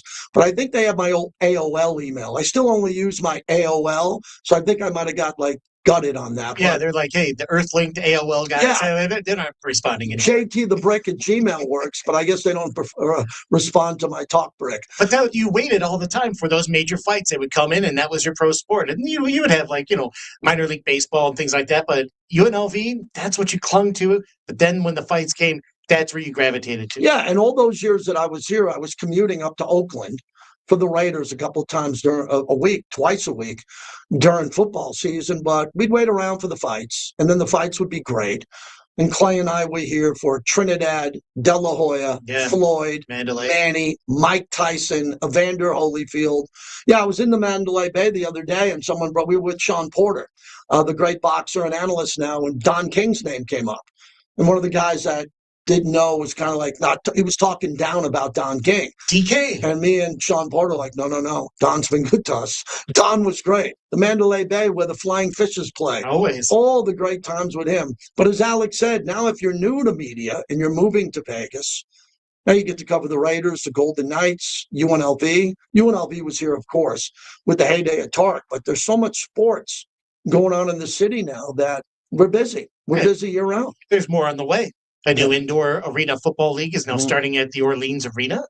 And it's like it's nonstop. Mark McMillan's the GM of that bad boy, and so it's like every now and then you kind of like step back. You're like, wow, there is a maelstrom of sports activity that is considering like Las Vegas as like an entertainment capital of the world. It's a sports entertainment capital of the world because don't forget how college basketball treats this place too, with all its many tournaments. Grillin McMillan is in charge of that team. That's right, the Las Vegas Rockers.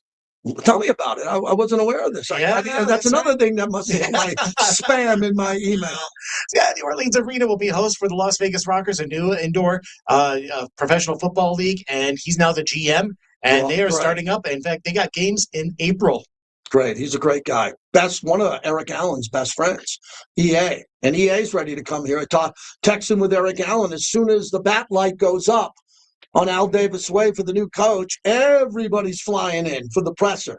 So we're sitting around. My mom is recovering. She had a medical incident, and I'm going to go see her as soon as I can.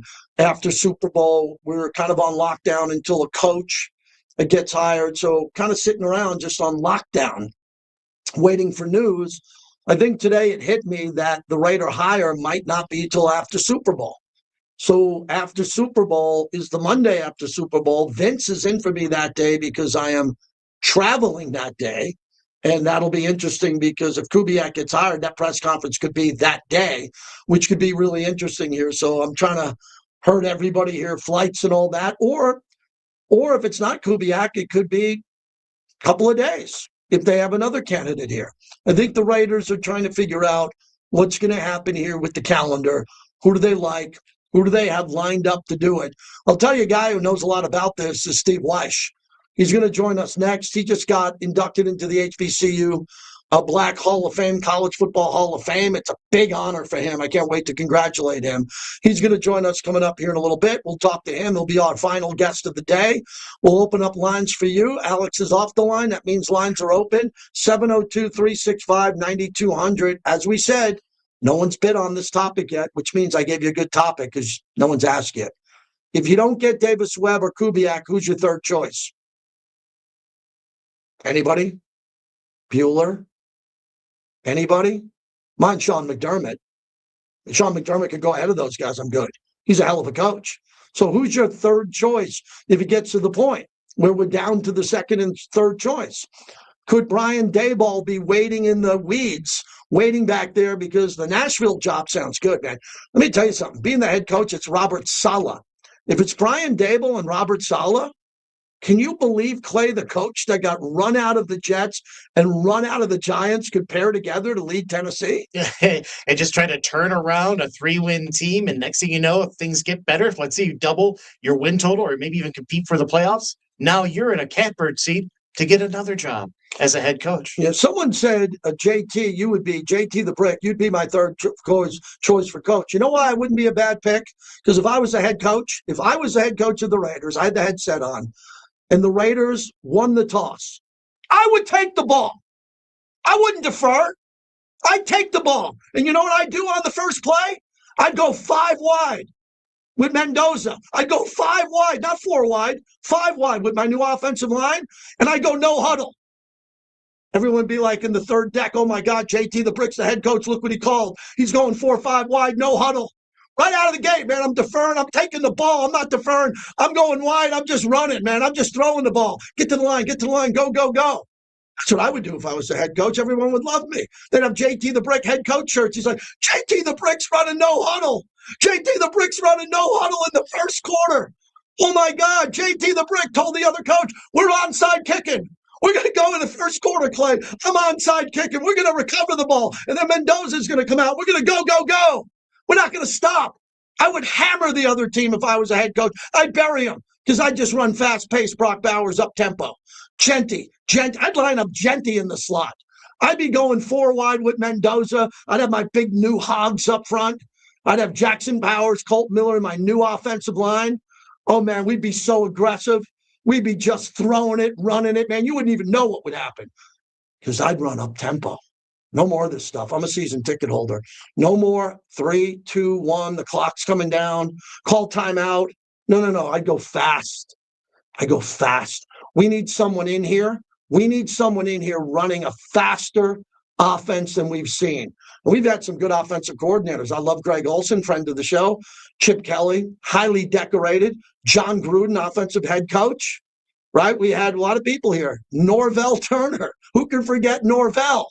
Called every play for the Cowboys and Troy Aikman.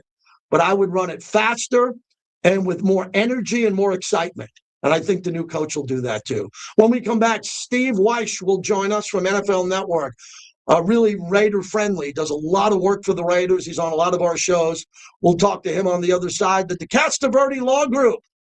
So right outside our building today, right outside, near Durango and Flamingo, a tremendous car accident, massive. I hope everybody's okay. But there were paramedics, there were fire trucks there. You hate to see that. So if you get into an accident and are injured, get safe, get to the side of the road, and make sure you have the Castaverde Law Group because the brothers win, brotherswin.com.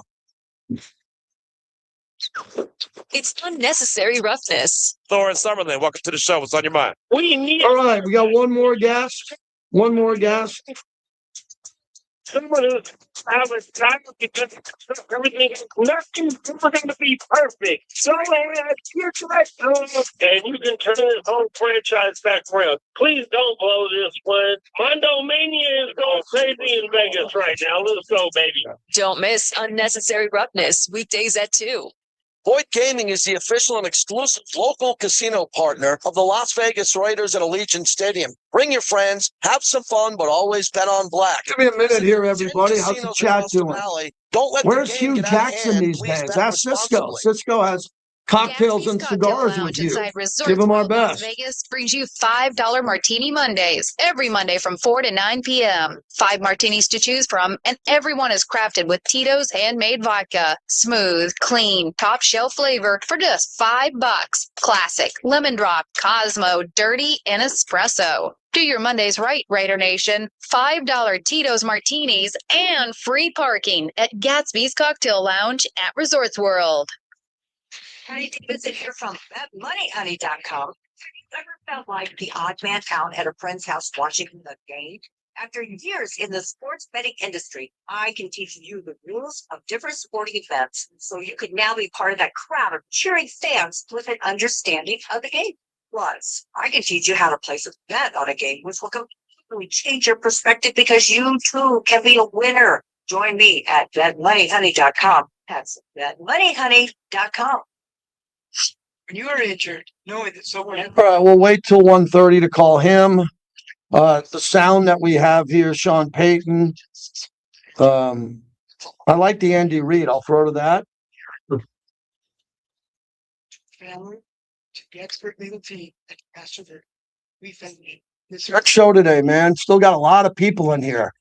A lot of people in the chat, man. Really appreciate that. Give me the VIN with my Wranglers, Cowboy Cadillac diesels, half tons, vets, everything. We're the largest wholesale dealer in the United States of America. You can get something right now, top money. If I don't beat your CarMax offer, I'll send you a check for $100. Go to Give Me the VIN. GiveMeTheVIN.com. Put in your license plate. Whammo, you have an offer right there. Sell it for $1.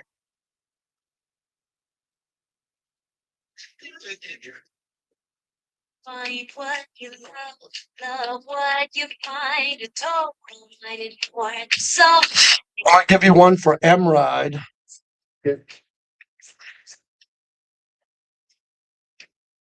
Jesus.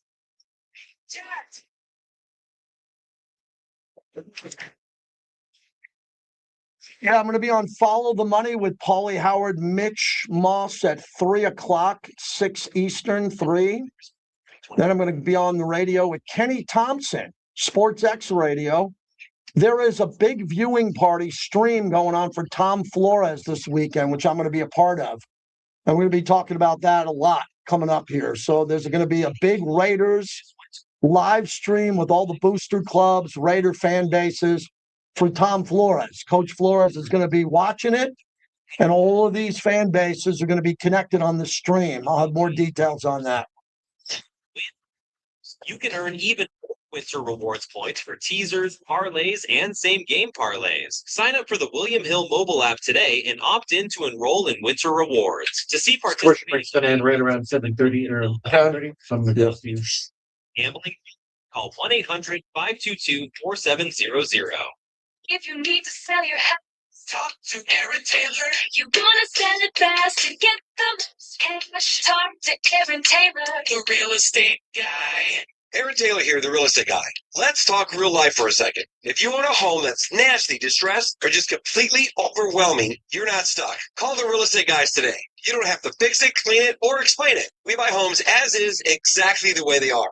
We can make an offer in as little as 24 hours, and we'll even give you time to move on your schedule. Need money before you sell? We offer a cash advance that you could use for anything, or even repairs to get your home in tip-top shape to sell your home for the most money possible. And buyers, we got special programs to help you acquire your dream home. So call the real estate guys today. Happy New Year, and let's get 2026 started in the right direction. Call the real estate guys today, 702-310-6683. That's 702-310-MOVE. EXP Realty, license number 38886. Call for details. Talk to Aaron Taylor. For real estate.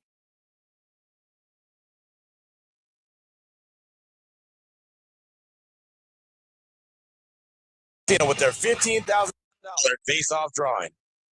Every 30 minutes, your name could be called to step up and face off. Pick heads or tails, then throw a puck. And you could win $250 or $500 in free slot play. Located just 1 mile east of the Las Vegas Strip, Silver Sevens is known for classic values, easy wins, slots, table games, and a lively sports book. Don't miss the action. This is a good time. It's the Stadium Series on Sports USA, and it's all hands on deck as the Boston Bruins and Tampa Bay Lightning take over Raymond James Stadium. The Bees with McAvoy and Pasternak are looking to plunder a win on enemy soil, but Kucherov, Point, and the Lightning are ready to defend the Bay. Fire the cannons. It's the Battle of the Atlantic, Tampa Bay and Boston. February 1st on your home for the Stanley Cup playoffs and the Stanley Cup, Sports USA. Sunday the 1st at 3 o'clock on 12:30, The Game. Welcome back to the JT the Brick Show, brought to you by the DeCasta Verde Law Group. If you get injured in an accident, call 702-222-9999. Stafford looks, fires, ball is caught. Puka Nacua slides out of bounds. No, clock keeps moving. Nacua, we are going to the Super Bowl. Take your helmets off. Players, they're breaking the glass next door. Seahawks win, and the Seahawks are going back to the Super Bowl. Hawks Radio on the call. JT back with you, Raider Nation Radio, and all over the globe on all of our apps. I am thrilled to talk to my friend. I've known him a long time. Steve Weiss joins us from NFL Network. NFL Network provides over 60 hours of live coverage of the Super Bowl week starting Monday, February 2nd, and he was just inducted into the Black College Football Hall of Fame. Hall of Famer, welcome back to the show. How does it feel? JT, thanks so much for the introduction. It's overwhelming, you know. It's incredibly humbling. When I got the call from Doug Williams and James Shaq Harris, I thought it was a prank. But to go in as a contributor with great legends in there like the legendary Bill Nunn and Charlie Neal, and to be going in a class that includes, you know, guys like Tyrone Poole and Jimmy Smith and Eddie Robinson Jr. and Rudy Hubbard and Nick Collins, I'm just absolutely overwhelmed. You know, keep on amplifying the importance of HBCUs and, you know, you dealing so much with the Raiders, we know how important that history of HBCUs are to that organization. And we can, you know, start with Art Shell, you know, being one of the biggest names to ever come through. And, you know, we lost George Atkinson this year. He's like one of my mentors. I started with him. And when you look back at the HBCU schools and the legends who have come into the league, Al Davis had a big role. Give us a couple of other owners, in your opinion, who got it back in the day and said the NFL is exploding, but in order to get there from the AFL and the NFL, we have to go to some of the smaller black colleges and get their best players. Yeah, I mean, look, Al Davis led the charge. I mean, it was the AFL and Al Davis led the charge. And you're talking about Al Davis, Mr. Hunt with the Kansas City Chiefs, getting players like Buck Buchanan and Bobby Bell and Willie Lanier. The Cowboys, you know, they were one of the front runners of really with Gil Brandt running the personnel department or helping the personnel department. But no team mind HBCUs and executive coaches, players like the Pittsburgh Steelers. Those great teams of the 70s were almost built on the back of HBCU players with Donnie Shell, Mel Blount, Elsie Greenwood, and Bill Nunn, who was a former journalist who ended up working in the scouting department. He was the pipeline that helped lead them to the HBCU talent. Incredible. It's a great segue. Steve Weiss is our guest to go to Mike McCarthy's press conference earlier today. I've been around a lot. No one has covered more press conferences. It's a great JT trivia when I see on Radio Road. 17 coaches for me. No one in the history of sports radio media has covered more than me. I have that honor since 2000. But he meets the media and he's crying like a baby. His mom and dad are there. I think that's tremendous. He wanted that job. What can you tell us about his presentation to the Rooney family to get that job when there was a lot of good candidates out there? Yeah, I mean, the main thing it tells me, Mike being from Pittsburgh is someone who I respect a lot. I mean, it wasn't a sexy hire, and it kind of bucked what the Steelers have done, going with the young guy so he can coach them for the next 15 to 19 years, right? Mike is someone who's established, the Pittsburgh native, but I think most importantly, he's an offensive guy. And it's not going to be a radical shift in philosophy, right? Yes, it's an offensive guy, but that's the most radical part about it. It's not someone who's going to want to bring in new front office leadership, who's going to want to necessarily build from a rookie quarterback up. This tells me that, in typical Steeler way, it's not going to be a complete reset like many of us thought. It's going to be, let's take another swing at this and see what happens. And somebody who can put together a great staff, I think Mike McCarthy had done for a long time, treat people a certain way. You've got a veteran roster, treat them like men until they tell you not to. I just think that goes to kind of showing the philosophy that the Steelers had with this hire. Steve Weiss is our guest. Let's stay on the coaching carousel before we get to the Super Bowl. And again, I'll see you up there and we'll hopefully get a preview there. But with Mike McCarthy there, the jobs that are open, Clint Kubiak seems to be really important here as Tom Brady's called a lot of those games. Clearly, there's some ramification and rules for other teams, the ability for him to meet with the Raiders again.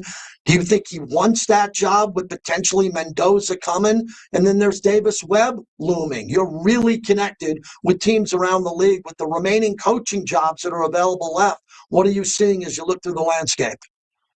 Yeah, I mean, I'd be surprised if it wasn't either of those two. Clint Kubiak was going into this process might have been the hottest guy. I just think the fact that he's coaching a team that is so deep into it, once John Harbaugh got hired by the Giants, that was a domino that got the ball rolling and teams acted maybe a little faster than they wanted to. So Clint Kubiak, does he want that? I don't know.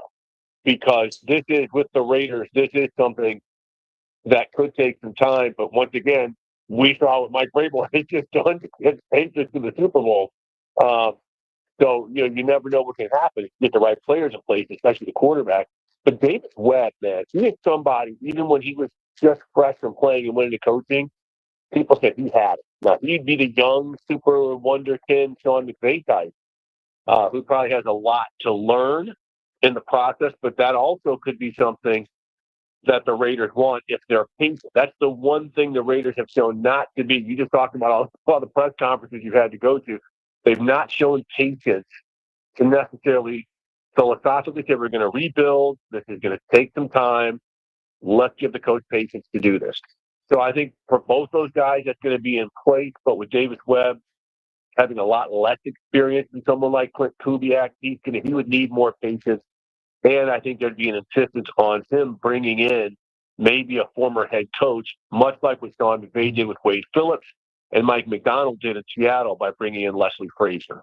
Outstanding points, Steve Weiss, NFL Network, all the great reporting, hosting that he does. Friend of the show. That's very interesting because the people who are saying this cycle's almost done. 10 openings, 7 left, and it's 3 left after the hirings of Mike McCarthy. If you swing at a guy like Davis Webb, you got to believe that if you don't get him in this cycle, you're not going to get him. He's going to go somewhere, and then he's going to be really good, and he could be a young gun that could be in a job for a long time. So do you think that's where the Raiders were at? The Bills were thinking about that before Joe Brady, that Get them now because you're not going to get them again, or wait and maybe they'll come back in a cycle in years to come. Very hard to hire a guy who's 31 years old, never called plays and never been a head coach. To me, that's very poor thinking if that's their approach. Like, let's get him now because someone else will get him if we don't. The Raiders need to figure out what they're going to be. They need to come up with a philosophical concept of what they are going to be. And I think because they've turned through so many coaches, they don't know what they are. Like, what is their identity? Are they tough on defense? We haven't seen it. Are they passing team? Are they a running team? Like, what is their philosophy? And this is with Tom Brady and Spytek and all these guys. You've got to figure out what type of team do we want to be. And if Davis Webb can't be the leader of those types of men, then you don't hire him right. I'm sure maybe he comes back in 5 or 6 years, but up all of a sudden you hire Clint Kubiak, and he is the type of guy who can put his arms around that philosophy and build out a staff and a roster that way, along with Spytek, then that's what you want. So, again, I would never – I think it'd be very poor decision-making on any leadership to say, we better get this guy now because he's going to be the hot guy and we might not be able to get him in 5 years. Well, so what? You know your building, you understand your building, and you find somebody who you feel will lead the team in the way that you want to shape your team. Steve Weiss, I got to ask you about the championship games, and you covered one of them. The scrutiny on the coaches for going for it on fourth down. You've been covering this league a long time. Where do you stand on the evolution of going for it on fourth down in championship games? You take the 3 if you're Payton. You know the weather is going to change. You go up 10-0. You got 2 drives with Stidham where he looks good, and you're taking the points to go up 10-0. It changes Josh McDaniels' way of calling the game. And then the 4th and 4, and what happened to the Rams as McVay could be very aggressive at times. Yeah, look, we're doing some Monday morning quarterbacking here because if it worked, we're talking about how brave and bold they were. But I think I was at the Denver game. I hated the play call. I think to do something where you're rolling out and somehow there was a busted assignment on the offensive line because 2 guys broke through without pressure. So that blew up the play. And then you're asking them to make a really tough throw when there's coverage. They ran the ball. They actually ran the ball well on that drive. Just run the ball. Keep running it. If you're going to do that, it may not be sexy, but it's going to get you the yard you need, or take the points. I'm much more conservative. I'm almost always taking the points in those situations because, like you said, it changes maybe how your opponent has to call a game, especially when you get to some of the situations that ended up happening. And same with McVay. He's gone for it a couple times this year, but they've had so many miscues with their special teams, that being the Rams, that I don't know if he's got complete trust, even though his kicker's been pretty solid this year.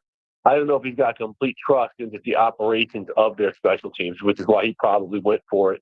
Plus, he's got the best quarterback in the NFL.